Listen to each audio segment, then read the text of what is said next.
Látigos y cuchillos. Cuerpo y castigo en Facundo de Domingo Faustino Sarmiento. Introducción.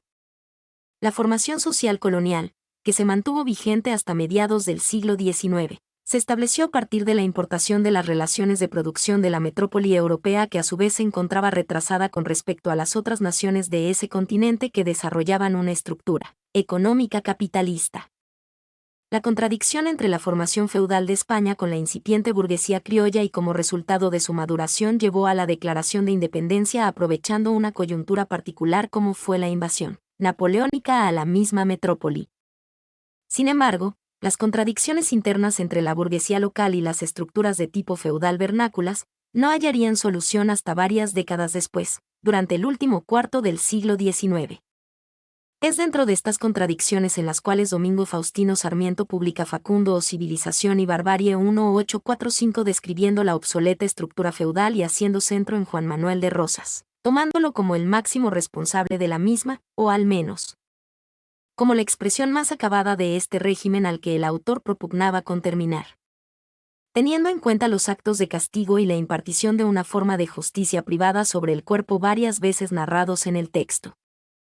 El objetivo es trazar una hipótesis de análisis en la que los mismos se daban como una manera de impartición de la ley pertenecientes a un tipo de justicia prejudicial, donde la misma no era producida por la burguesía sino a partir de particulares, propios del feudalismo sobreviviente en esa época. Látigos y cuchillos, cuerpo y castigo en Facundo de Domingo Faustino Sarmiento. A fines del año 1840, salía de mi patria, desterrado por lástima, estropeado, lleno de cardenales, puntazos y golpes recibidos el día anterior en una de esas bacanales sangrientas de soldadesca y mazorqueros. Sarmiento, 9:1. La cita del epígrafe quizás sea la más representativa del tema que se expone en la presente monografía. El castigo, en este caso, sobre el cuerpo del mismo autor, en el momento de marchar al exilio a Chile.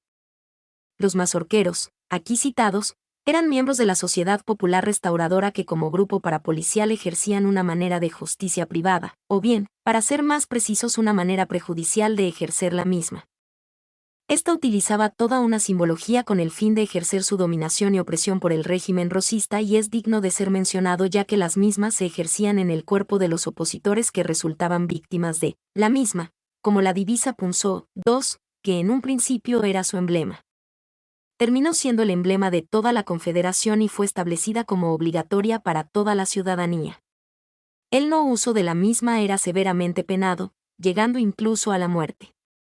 El forzamiento de su uso por parte de estos agentes rosistas llegaba incluso a colocar con brea en el pelo a las mujeres que no la llevaban.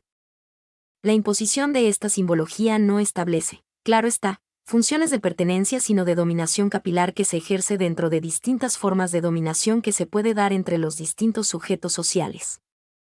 En este sentido, Sarmiento sostiene: la cinta colorada es una materialización del terror que os acompaña a todas partes, en la calle, en el seno de la familia. Es preciso pensar en ella al vestirse, al desnudarse, y las ideas se nos graban siempre por asociación.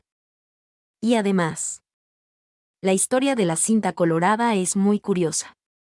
Al principio, fue una divisa que adoptaron los entusiastas. Mandó después llevarla a todos, para que probase la uniformidad de la opinión.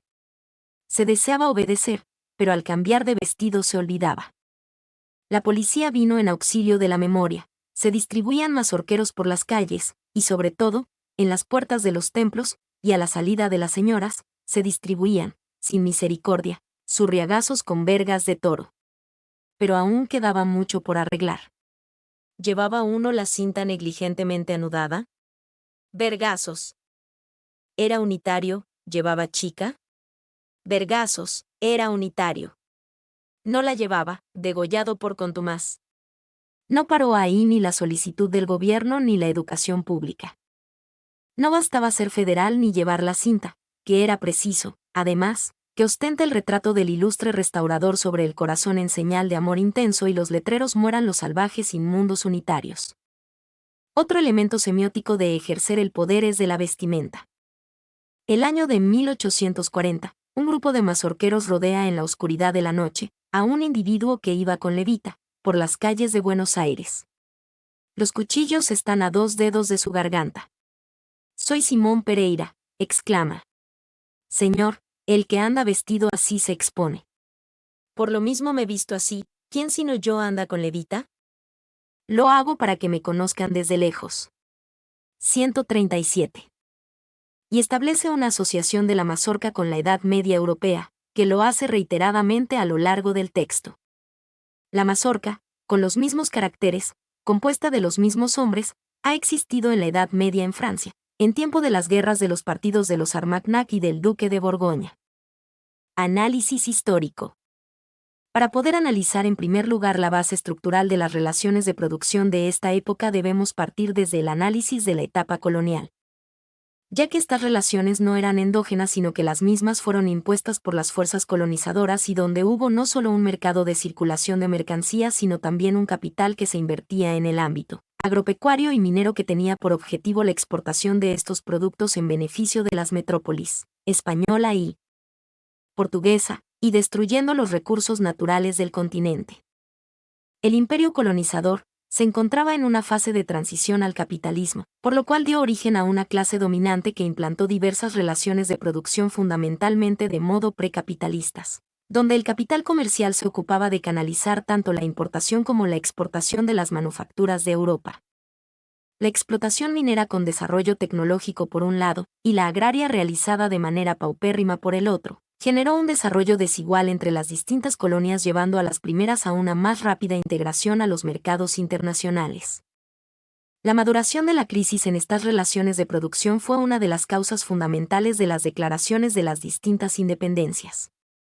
La burguesía criolla aprovechó la invasión napoleónica a España pues controlaba los centros productivos fundamentales entraban en contradicción con la superestructura política, pues el gobierno continuaba en manos de las metrópolis europeas.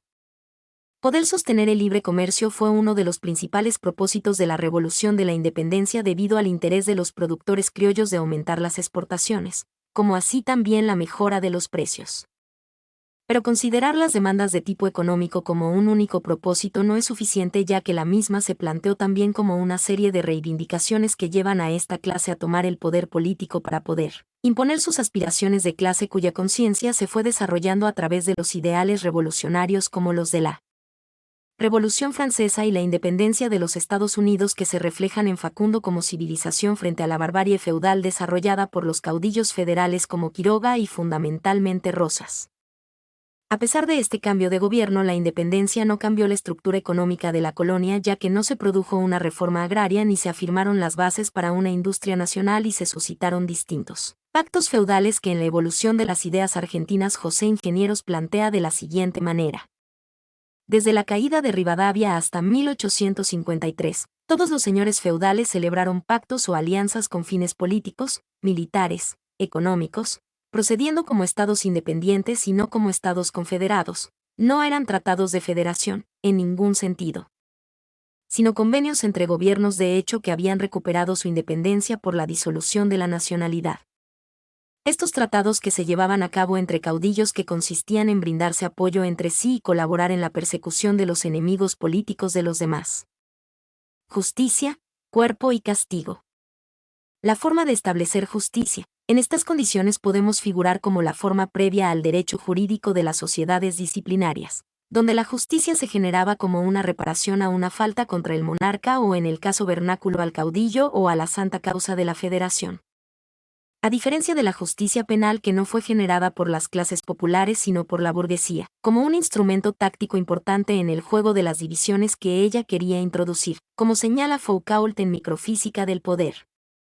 En este tipo de justicia prejurídica se establece una manera de castigo muy distinta que en la manera tribunalicia donde el cuerpo en la misma deja de cumplir la función de instrumento del castigo para ser reemplazado por la suspensión de derechos. El dolor no es el objetivo de la acción punitiva. La penitencia deja de producirse por una falta que era como una afrenta al soberano, sino como un delito. Daba el nacimiento a las formas jurídicas modernas. En La verdad y las formas jurídicas Michel Foucault sostiene que estas formas de castigo se presentan como una especie de exclusión donde la exposición se basa en la vergüenza pública por la acción cometida. Es la idea de los castigos al nivel de escándalo, la vergüenza, la humillación de quien cometió una infracción. Se publica su falta, se muestra a la persona públicamente, se suscita en el público una reacción de aversión, desprecio, condena. 94. Analicemos esta situación tomando en cuenta el texto. Un chacarero se queja a Facundo, en los primeros días, de que sus soldados le han tomado algunas frutas. Hacélos formar, y los culpables son reconocidos. 600 azotes es la pena que cada uno sufre. El vecino, espantado, pide por sus víctimas, y le amenazan con llevar la misma porción. El cuerpo está imbuido en relaciones de poder donde la fuerza en este caso lo somete. Tanto el denunciado como el denunciante quedan inmersos en la acción punitiva sobre el cuerpo, por el castigo directo en el caso del primero, como bajo la amenaza en el segundo. En el mismo extenso párrafo, Sarmiento expone. El coronel del Ejército de Chile don Manuel Gregorio Quiroga, exgobernador federal de San Juan y jefe del Estado Mayor del Ejército de Quiroga, convencido de que aquel botín de $500,000 es solo para el general, que acaba de dar de bofetadas a un comandante que ha guardado para sí algunos reales de la venta de un pañuelo. Concibe el proyecto de sustraer algunas alhajas de valor, de las que están amontonadas en el depósito general, y resarcirse con ellas de sus sueldos. Descúbresele el robo, y el general manda a amarrar contra un poste y exponerlo a la vergüenza pública, y cuando el ejército regresa a San Juan, el coronel del Ejército de Chile, exgobernador de San Juan, el jefe del Estado Mayor, marcha a pie por caminos apenas practicables, acollarado con un novillo. El compañero del novillo sucumbió en Catamarca, sin que se sepa si el novillo llegó a San Juan. 195. Una vez más nos encontramos con el suplicio y con la exposición, la barbarie feudal, opuesta a la civilización capitalista, es la gran dicotomía que presenta Sarmiento en Facundo, donde Quiroga, a pesar de ser otro de los símbolos que toma Sarmiento como perteneciente a la barbarie que le imponía el atraso al país, no configuraba el símbolo del tirano a derrotar. 4. Representado por Rosas. Sarmiento y la sociedad disciplinaria. En el capítulo 15 de Facundo, presenta Sarmiento la propuesta civilizatoria de un gobierno unitario frente a la barbarie de la campiña federal. Es, en definitiva, la propuesta capitalista con las ideas liberales provenientes de Francia y Estados Unidos. Frente a estos cambios, no dejan de estar exentos las formas jurídicas. De las formas feudales con ejércitos privados que imparten su propia forma de justicia, la barbarie, pasar a las formas de las sociedades disciplinarias, propias del capitalismo, la civilización.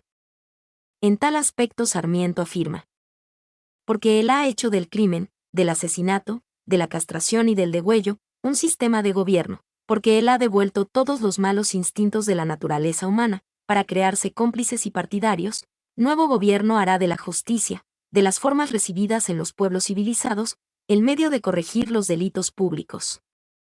Y trabajará por estimular las pasiones nobles y virtuosas que ha puesto Dios en el corazón del hombre, para su dicha en la tierra, haciendo de ellas el escalón para elevarse e influir en los negocios públicos.